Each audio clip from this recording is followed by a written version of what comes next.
The PwC report places the pay gap between CEOs of JSE-listed companies and the national minimum wage at 66-1.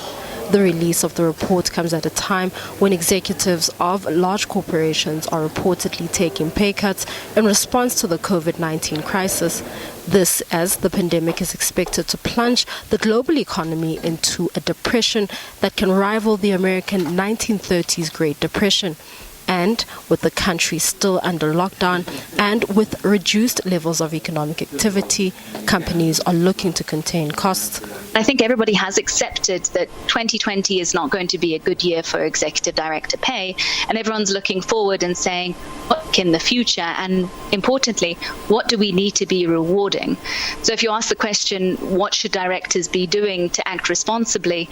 Well, we need to be considering what are the triggers for pay. Usually those would just be financial, as everyone will be well aware.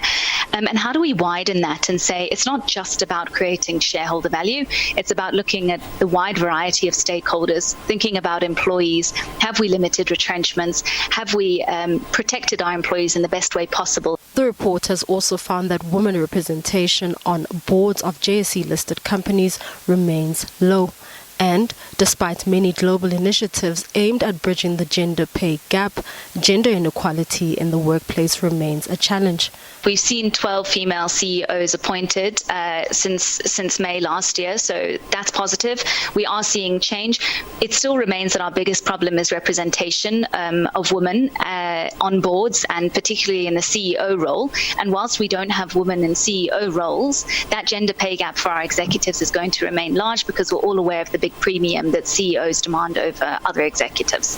The report also proposes substituting the national minimum wage for an unskilled mid-level wage to improve the pay disparity.